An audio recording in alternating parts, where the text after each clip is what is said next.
Okay. So, hello everybody, and everybody joining us online. My name is Lucy Vetterhendler. I'm the Artistic Director at the Art Gallery of Southwestern Manitoba. Thank you for joining us in the main gallery today for the exhibition Black Prairies and a guided tour. Welcome to everyone here in person.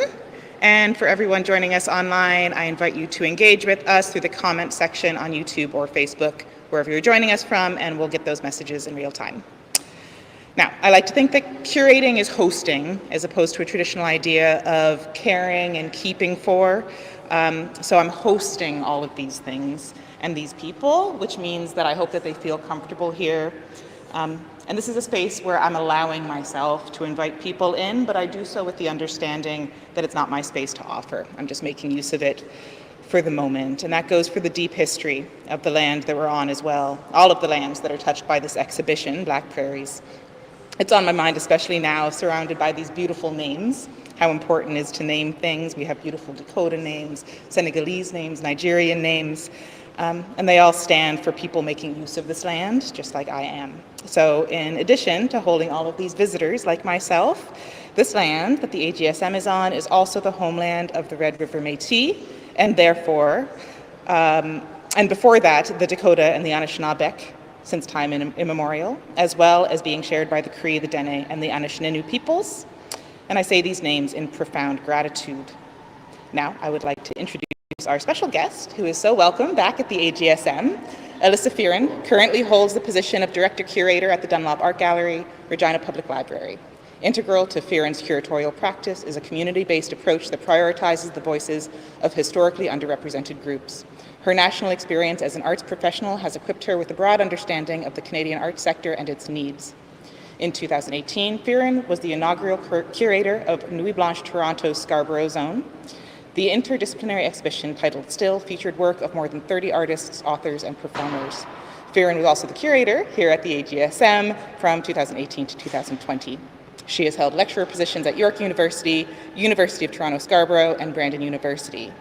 Raised in Scarborough, Ontario, Fearon is now based on Treaty 2 territory in Regina, Saskatchewan.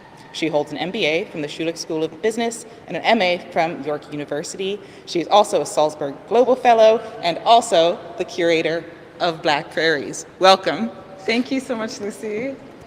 Thank you so much. Just a slight correction, it's Treaty 4 that I'm visiting from. Yeah, all good. Okay, so I guess I should face the camera. Yeah? Well, face the people in person and then the camera can follow. Yeah. Right, okay. So hi everyone, my name is Alyssa. Thank you so much for being here. I also want to introduce my colleague, my friend, and a good collaborator, Shimbi. Shimbi is an artist who's also based on Treaty 4 and is also an arts administrator as well. And Shimbi was born and raised in Winnipeg, so Shimbi's a Black Prairie artist who I thought it'd be good to have them here to respond, as the show is about work by artists who are here in the prairies. Welcome, Shimbi. Thanks, Alyssa. I also just wanted to say thank you for inviting me to be a part of this discussion, and it's really lovely to meet all the people here. Hello to everybody tuning in virtually right now or after the fact. And Alyssa's done really incredible work curating this show, so it's also a real treat to be a part of this. Awesome. Okay, so I'm going to start with the self-portrait of Billy Beal, so it's just directly behind us here. So I wanted to start with the self-portrait of Beal because this is very much where the journey of developing the exhibition Black Prairies really began for me. And that journey started about 6 years ago when I arrived here in Brandon, Manitoba as curator at the AGSM. So in 2018, I had just wrapped up the work I was doing for City of Toronto for Nuit Blanche, and I made the move here to Brandon. And I think at that time, when I initially moved to Brandon, I was one of only a few Black curators here in the region working at a public art gallery. So I can recall that that was, for me, a pretty isolating time. And so I think as I coped and I guess grappled with those feelings of isolation and loneliness, I wanted to ground myself in, I guess, perhaps a larger and longer history of in the prairies generally, and then particularly here in Manitoba. So I just started doing some research. I just started digging and researching who else has been here. Like, I cannot be the first person. Who else is here? Who else has been here? And of course, that would get me thinking into who else will be here. And so I stumbled upon the work of William Billy Beal. And I learned that Billy Beal was an artist and cultural producer based in Swan River Valley, which is a small rural community in southwestern Manitoba. And so a little bit about Beal's bio, although there's probably more information online, so I won't go too far in depth because I want to speak to some of the other works in the exhibition. But Beal was born in 1874 in Chelsea, Massachusetts. And he grew up there, and at some point before 1906, he also did some professional training to become a steam mill engineer. So he left the US around that time. He migrated to Canada when he heard about the opportunities for cheap land, especially in the Canadian prairies. And so at the time, this was when the Canadian government was actively trying to get people to come to the prairies and homestead, which is part of a larger process of displacement of Indigenous peoples that were and are still living in the region, and to eventually continue the expansion of the Canadian Pacific Railway. Beal heard about opportunities for land available. He also heard about opportunities for work in the lumber industry, which was expanding rapidly at that time in Manitoba. There were also a lot of multinational, or I guess North American firms that were kind of operating both in the United States and in Canada. And so because he was in the US, he had learned about more of these opportunities in Canada. He found work here in Manitoba, and he decided to stay. So he stayed here in Manitoba, and while work in the lumber industry was kind of his main occupation, his 9 to 5, so to speak, he was an active culture producer in every sense of the word. He invented different, objects. He created his own telescopes. He created toys for children, and he also had an active photography practice. So there are a number of glass plate negative photographs that he took. Probably the peak of his practice was around 1915 to 1925, which is the time frame that most of these photos in the exhibition are from. And so his photography practice involved taking photos of people, places, and events in the Swan River region.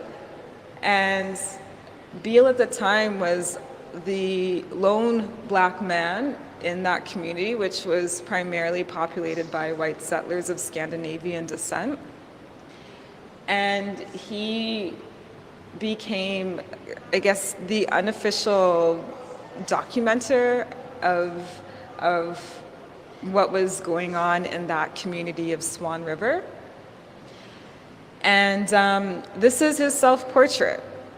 And I think it's a very special photograph. This is the only self-portrait that we have of Beal, and maybe the only one that I'm aware of in the collection. And so when he passed away, he left behind the glass plate negatives. He didn't have any descendants. He was never married, but the glass plate negatives were sort of passed on to friends and family friends who kept them in their possession over the years. Unfortunately, a number of the glass plates have been lost or destroyed in the, the 100 years or so that since he took the photographs, just due to improper practices and lack of proper storage for the work. They're so fragile. And they're incredibly fragile, yes. But we're very lucky that around 25 of the original glass plate negatives still remain.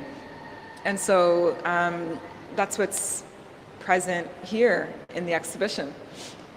So in the photographs, these would have been the friends and families of friends that Beal got to know while he was living in Swan River. So I also want to highlight, and so this is the negative of Beal's self-portrait. And so I also want to highlight this work, Lillian Elizabeth Henderson, which is one of my favorites as part of the collection. So I just love this work, this portrait where she is standing in the woods. We don't know if she would have been alone in the woods with Beal or what the context necessarily was for the photograph, but her stance, her pose, to me is really compelling. And I think it's also an interesting photograph when we consider the context of when the photo was taken, particularly at a time where the perception of Black people was one that was often, either, two extremes really, either very hyper-criminalized or sort of these blackface minstrel characters, which was a popular and common image that was circulated at that time in the U.S. and also here in Manitoba and in the prairies generally. And so when we think about that context of Beal being a Black man in the community and developing these relationships and friendships with other community members, I think it's important to just kind of keep that context in mind. And so this is the positive of the Lillian Elizabeth Henderson photograph as well. It's a bit easier to see the details of the photograph in this image. Okay, Shimbi, any thoughts that you care to share with the lovely people we have here online and in person? Yeah, I wanted to say in the light boxes over here, I was really struck by the pairing of the negative and the positive images. There's something about seeing both either side by side or seeing some of the negatives here in the light box and the positives framed on the wall that visually really resonated with me, especially when there is this proximity to the subjects. A lot of these photographs are in people's domestic interiors or in front of their homes or of their children or presumable spouse or relatives or doing a very beloved hobby. So those proximities, it felt like as a viewer, there was a nice contrast between the negative and positive image, because building a life for anybody can go through so many different trials and tribulations, and there are many kind of negative and positive histories to uncover of life in the past, and sometimes it's not, so clear to think about broader contexts just with a family portrait, but if we're thinking about it against a broader context of settler colonialism, I like that that pairing of the negative and positive, thinking about the place that it's in. Yeah, so, it should be mentioned, a lot of these photos were taken in people's homes as well as within Beal's, I guess he had kind of a makeshift studio. And so, you can see the fabric or the blanket that was kind of put together as a backdrop. You can see people's rifles as well, just hanging in the photograph. So he was, I should also mention, he was a self-taught, or I guess community-taught, I'm learning that word, community-taught photographer. And he was also quite serious about his, I guess, his professional or his development within the practice and just learning and understanding the medium.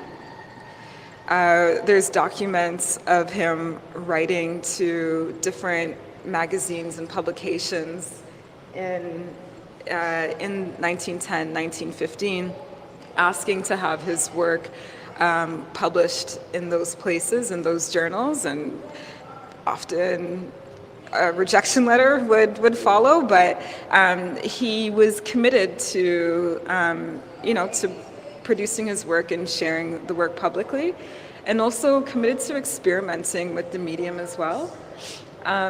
So, for example, in this photograph, you can see that there's a chemical substance that's been applied to one of the subjects that was sitting in the photograph.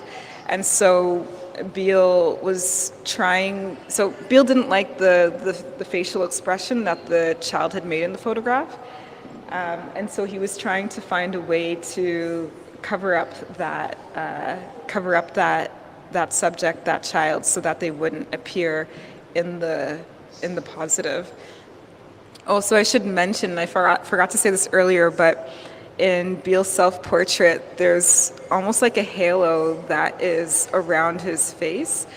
And so similarly, that was him experimenting with different approaches to, I guess, improving on what he perceived as imperfections or flaws within the photograph. And so similarly to how today we have like a filter that we can use with Instagram to kind of smooth out certain features or certain perceived flaws, that was what he was trying to do with his face in the self-portrait. So why don't we walk back here to some of the contemporary work.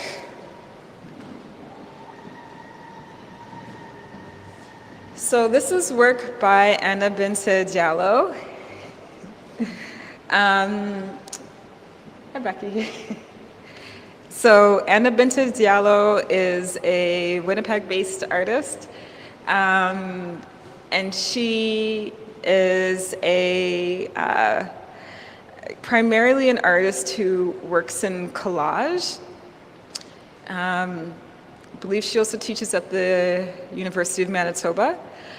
And so, yeah, I remember having a conversation with Anna, maybe it was a couple of years ago, and I was just speaking to her about the ideas of putting together this show. And she was really intrigued by the themes and the possibility of a show that was committed to bringing together the work of Black Prairie artists, and both historical and contemporary Black Prairie artists. And she told me this story about how her dad, when he moved to Winnipeg in, maybe it was the early 70s, she'll have to correct me. But anyway, she told me that he tells her this story, that at the time when he came to Manitoba, he would say that he was the first Black man in Manitoba, or the first Black man in Winnipeg, first Senegalese man specifically in Winnipeg.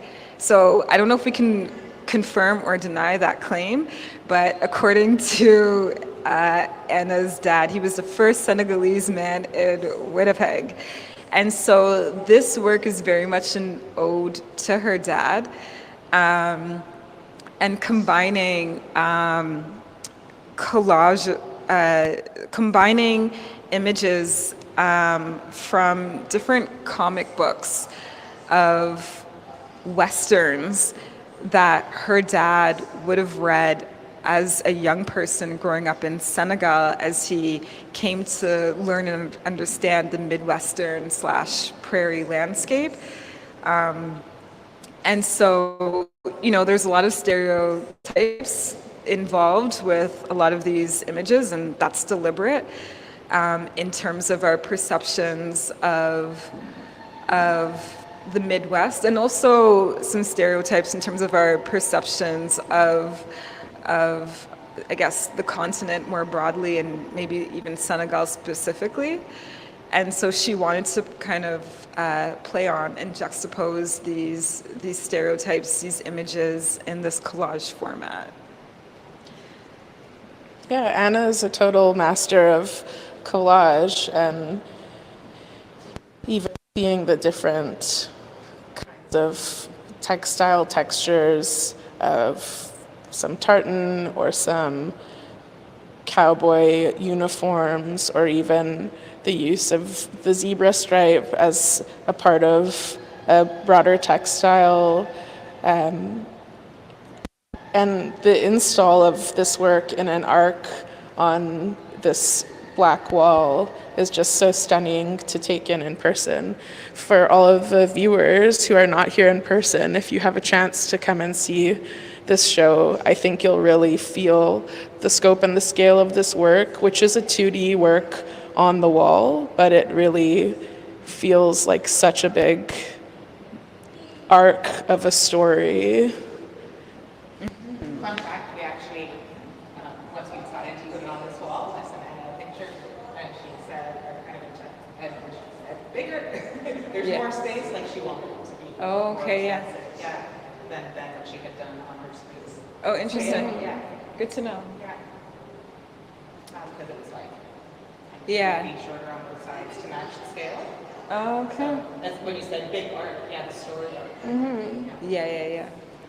I'm not playing on depictions of what this place is for people that end up moving here. I think it's a common thing that people here experience, their idea of like the so-called West. Yeah. And it's exciting to see ways that she plays with flipping in this work. Mm-hmm.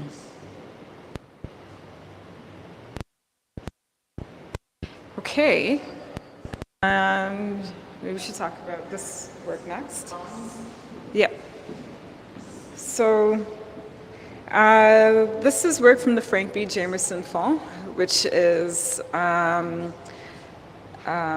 archive that is currently cared for by the City of Edmonton Archives. So this work is, also some of my favorite work in the exhibition. I guess I have a lot of favorites, but this is definitely really integral, I think, to the theme of why I wanted to organize Black Prairies, this exhibition. So a little bit about the fond, which is a funny word. It's pronounced fond, but it's so these images, these are photographs, family photographs that were taken from around 1914 up until about World War II. Primarily photographs that were taken in and around Amber Valley, Alberta. I'll give a really, really brief history of the Great Black Migration,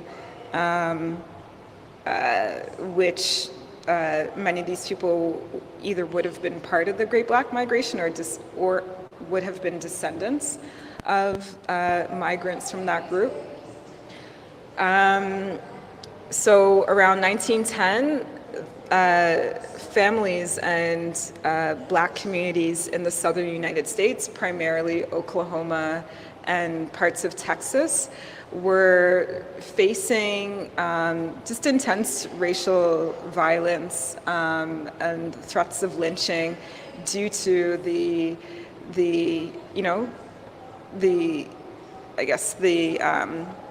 Jim Crow laws being established around that time, and really creating limitations and restrictions for Black people to make a living, to live safely, to just have their communities in those areas. So things were getting worse. Many Black families were realizing that things are likely not going to get better anytime soon. They heard about the opportunities for land in the prairies in Canadian West and decided to pack their things and come north. And so this particular group of Black families, they arrived in Alberta, specifically in a community called Amber Valley.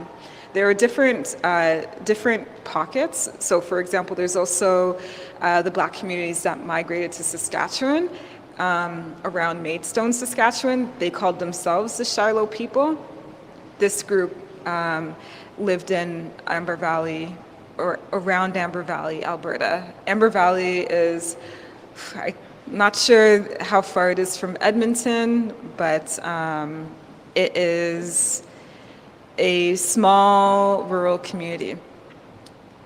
So with these photos, we don't actually know the name specifically of who the photographers were, but it's named after Frank B. Jamerson, who was the collector of these photographs. Frank B. Jamerson was also a sleeping car porter, which was a pretty common profession for many Black men around the 1900s. And so he had an affinity for collecting photographs, family photos. And yeah, so some of my favorites, maybe you can like highlight, is this photo of Mary Fair. It's really quite small. And then another favorite is Rosa and Mary, which is the top left over here. Alyssa, could you tell us a bit about how you came to know the names of some of these subjects? Yeah, so on the verso of these photographs, there is writing on... I'm going to try to look up my favorite. Yeah. Missed something on our way to church. Oh, okay. Which one was on our way to church? Is it... Sorry, just scrolling. So, I don't know. All of them, and it's his handwriting. It's so recognizable because it's also in the archives when he donated everything, right? Yeah.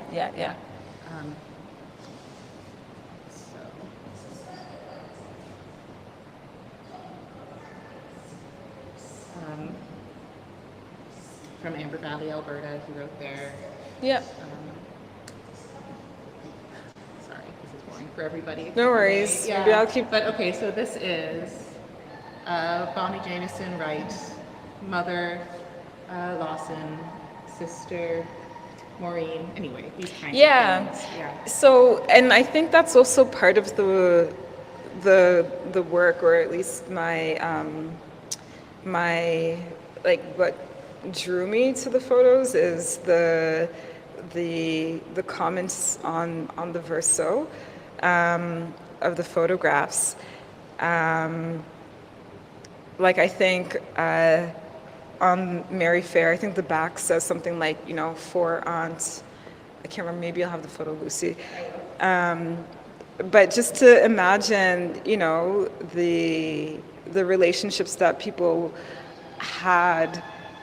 Like it's hard to tell with the display. It's hard to, I think, evoke that connection with the display of the photographs in this way, but these were people who were, like loved family members, who had interesting lives and, you know.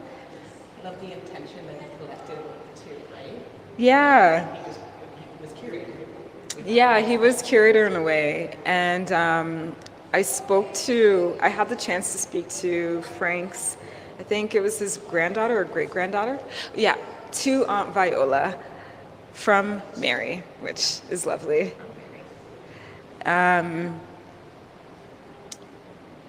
Yeah, and if I'm not mistaken, is that Viola?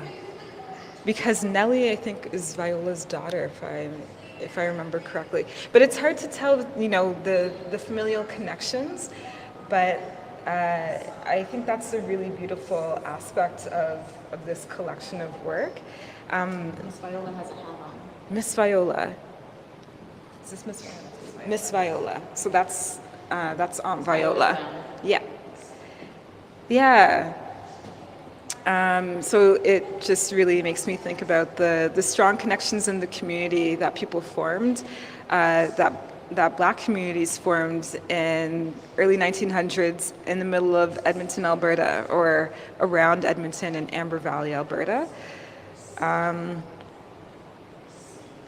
Yeah. So, yeah. Does this community still exist? Amber Valley. So the community is I don't think that the community is present in the same way as it was at this time. There are descendants of the Amber Valley people who have done a lot of work to kind of maintain, I guess, the cultural importance of the area. There's an artist, for example, named Deanna Bowen, who just had a show. I can't remember the name of her show. What was the name? I don't remember. Anyways, who just had a show that was touring nationally across Canada, which was about the importance of the Amber Valley community. She's a direct descendant. So, but just to look at these photographs makes me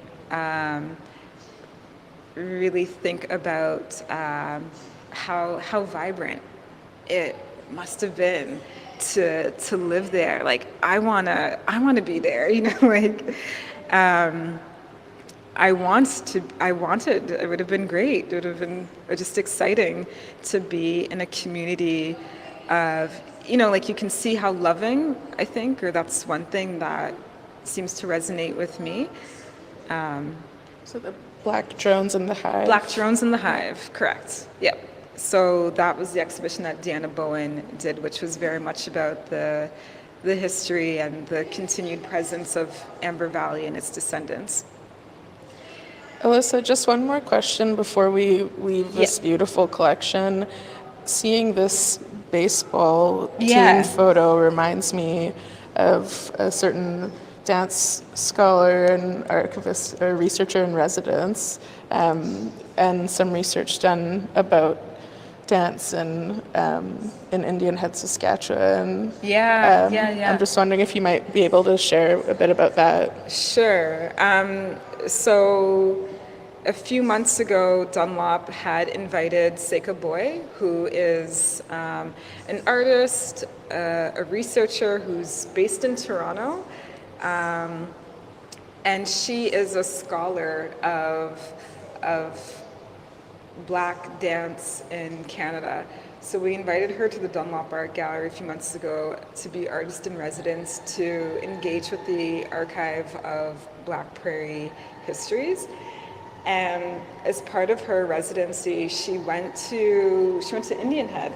And in Indian Head, there she learned that there was, I guess, like a Negro League, a Negro.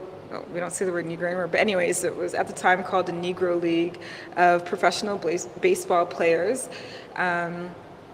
who came from, I believe, Latin American countries, and they just lived and played baseball in Indian Head for a number of years. And like, there was this, they were like these prolific baseball players. Like professionally? Like, maybe Yeah, that's what you do? yeah. And she, as part of her presentation for the residency, she shared archival footage that she got from the museum in Indian Head of the baseball players celebrating by dancing. Like they had just like gotten, like a really big win, and they were super excited. And they started doing, I don't know what move, maybe, oh man, I don't know what like Latin American dance move. Seika would know more as a dance scholar, but yeah, thank you, Shimbi, for highlighting that, because it totally makes me think of that league in Indian Head, and I guess the different connections. Maybe they played that team. I don't know. Maybe. Okay, let's. Oh.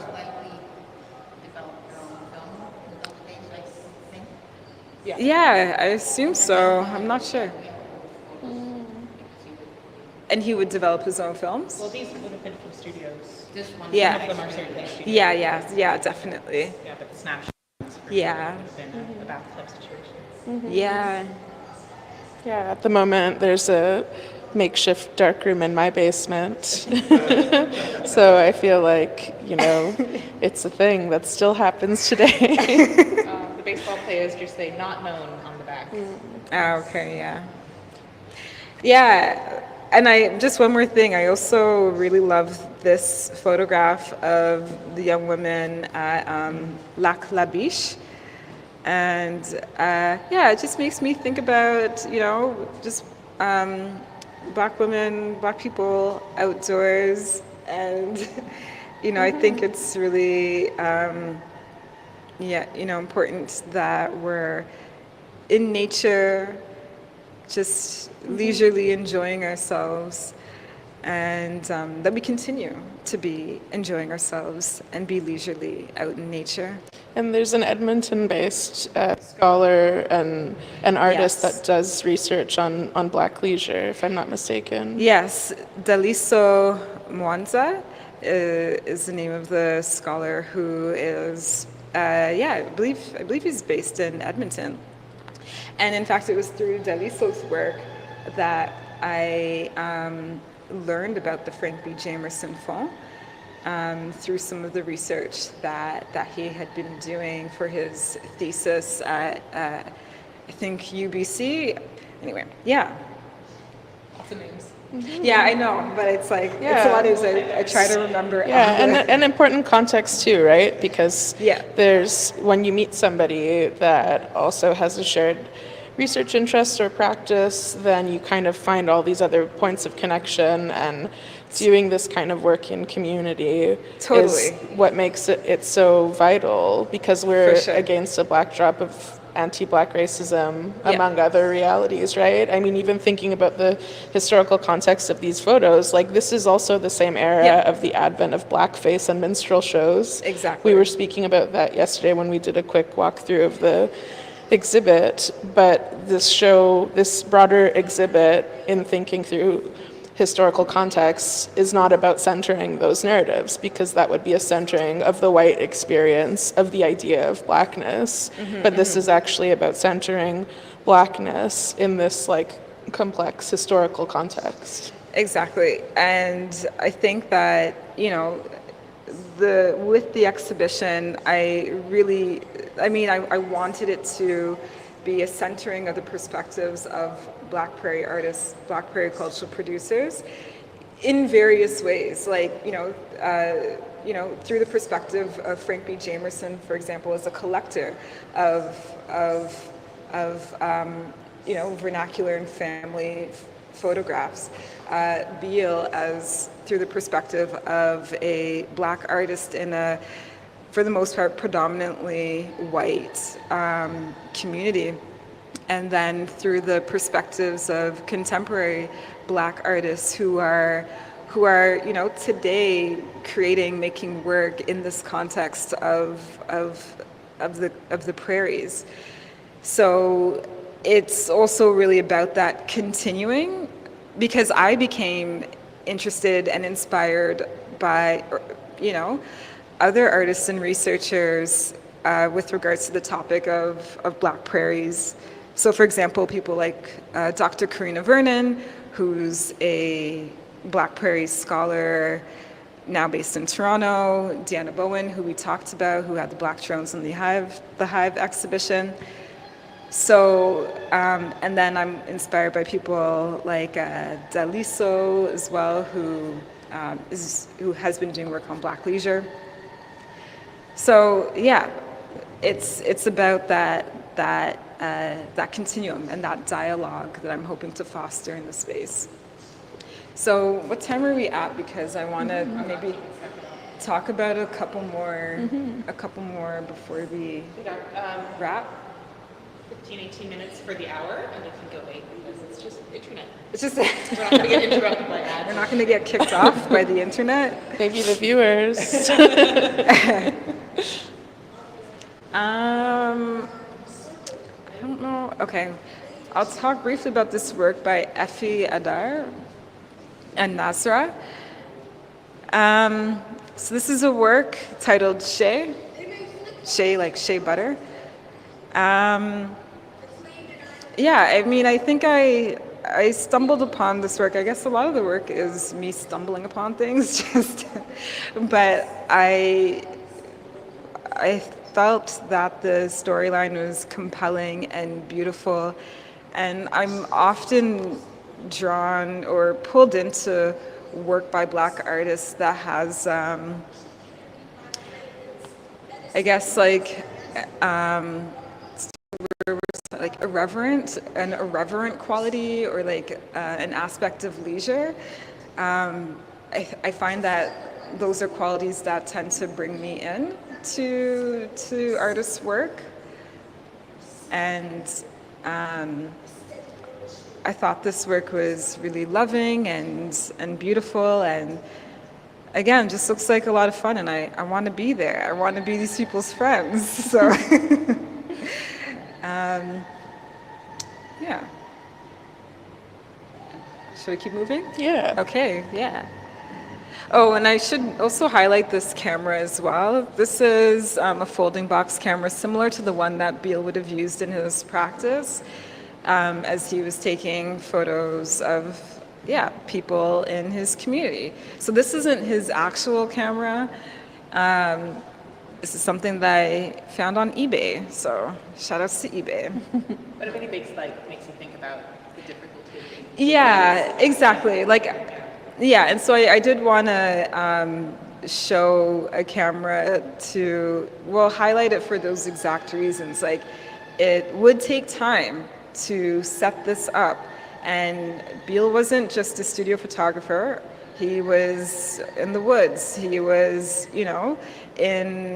on the farm with his camera. Just, you would be carrying it almost everywhere.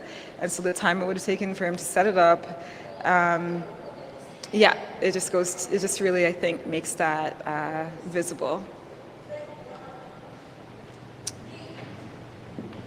So I'm going to, these are more negatives.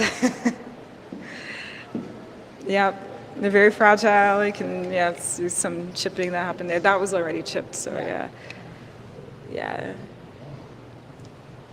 I like this table for how much experimentation you can see with the kind of ad hoc backdrops and the duplications. Like he's trying to flatter his subjects. Yeah, exactly. Yeah.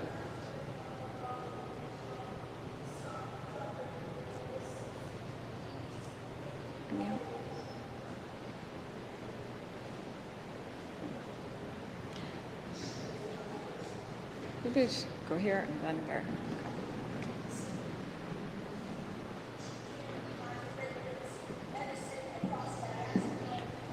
So this is work by Judah Iyunade.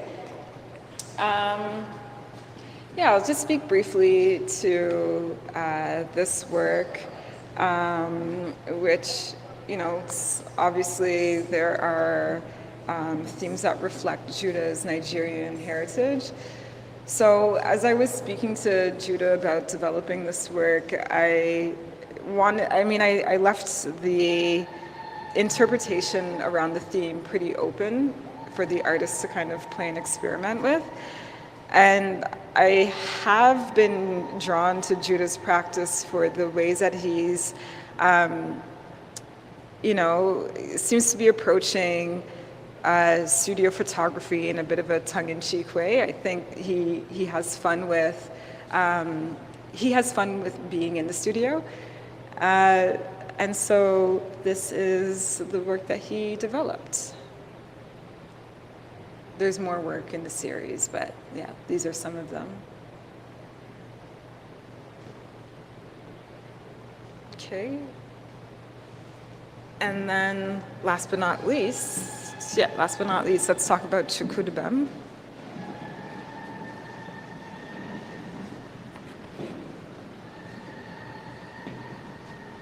So this is work by Chukwudubem, who's also an artist based in Winnipeg, also of Nigerian heritage. And so Dubem, he uses these photo gel transfers and they're actually stock photographs of Black people who arrived during the Windrush generation. These likely were people who, to me, looks like people who arrived in the UK, but I guess I don't really know exactly what locations they were taken. But he uses these photos to reference the migration of primarily Black women who came up from the Caribbean, would have been around the late 50s, early 1960s, who came up from the Caribbean to find opportunities for work in Canada, specifically across Canada, but in this context, I think Dubem is referencing women who would have came to Winnipeg and also generally the prairies. And so the women would have come up as part of the domestic workers scheme, which I guess I'm kind of a product of Black women arriving from the Caribbean to come to Canada as part of that scheme. That's how my family arrived or started in Canada. My grand aunt arrived in Calgary in 1958. So she was the first in my family to arrive here, and then eventually my other family members were sent for and they came up to Canada. And so that's a pretty common, I guess, family history in a lot of Caribbean families who are here in Canada. And so the domestic workers scheme was a policy that hired women from the Caribbean really to address the ways in which many Canadians just didn't want the low-paying jobs of domestic work, the hard, low-paying jobs of domestic work. So countries such as Canada, also the UK and other places, they needed Caribbean women to fill this gap, to fill this shortage. And so this poem that Dubem has here references, sort of loosely references that migration. So I also think about the different generations and groups of Black people migrating into Canada. We talked about the Black migrants coming from Oklahoma and Texas. We talked about Anna Binta Diallo's father coming from Senegal. He's also a Nigerian Canadian artist who's represented, and also this idea of Black Caribbean women who often had to leave their families behind in order to arrive here in Canada to find work and with the hope, the possibility of creating opportunities for themselves and their families. So, yeah, I think I'm rambling a little bit at this point, but maybe, I don't know, Shimbi, if you want to jump in at any points or respond to what I'm saying I here. definitely just want to say that a show like this, there's so much consideration about how the works are in dialogue with one another, and it's not often that a person sees an exhibition as considered as this about this subject matter.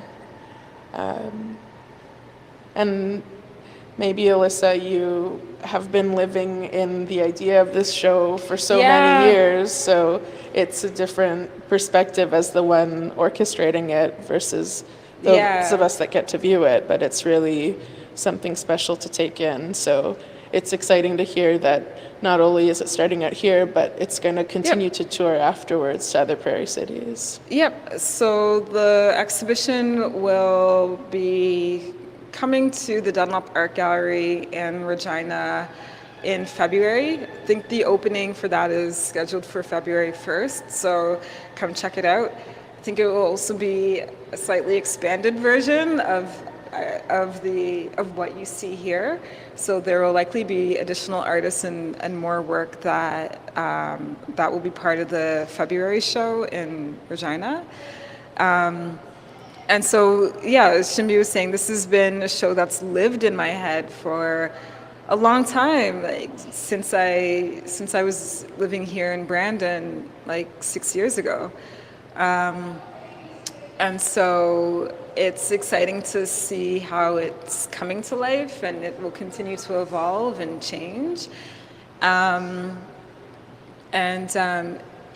like at the core, I hope that it is a dialogue between Black artists and Black culture producers in the prairies, across generations, across geographies, and how, you know, just I hope that conversation continues even after this exhibition wraps up and closes, just in the same ways that I was inspired and really learned from Karina Vernon's publication, the anthology that she did, Black Prairie Archives. And so I hope that the conversation continues to grow, and yeah. And if I'm not mistaken, there's an interview on the Dunlop's YouTube page that you did with, right? Yeah, so there on Dunlop's YouTube channel, there is a conversation between Karina Vernon and Cheryl Fogo and myself about the Black Prairies generally, and also specifically about Cheryl Fogo's film John Ware Reclaimed, which was produced by the NFB, I think maybe in 2019, if I'm not mistaken. And so Cheryl Fogo will be one of the artists in the expanded version of this exhibition when it arrives in Regina. And it will be a short film about the Shiloh people, which was the name of the community of Black migrants that lived in Maidstone, Saskatchewan. A certain producer of that film I think I've heard of. So yeah, and it was produced by me. I guess I'm moonlighting as also a film producer, which is definitely a new role for me to take on, and I learned a lot through that process. Very, very grateful to Cheryl Fogo, who's a senior artist. She's a pro. She's an amazing person to work with. And so that film it'll be showing here tonight as part of a small screening here at AGSM, and it'll also be part of the show in Regina in February. So check it out. Okay. Thank you so much. Thank you, Shimbi. Shimbi, Alyssa, everyone who came, everyone online. Black Prairies is on here at the AGSM until November 30th. Keep an eye on all of the normal things that you keep an eye on for more information. I'll be posting those little marginalia pieces by Frank Jamerson, which are really touching. And I just can't thank you enough for making the trip out here. The AGSM is happy to have you walking around its hallways again. Thanks. Thank you.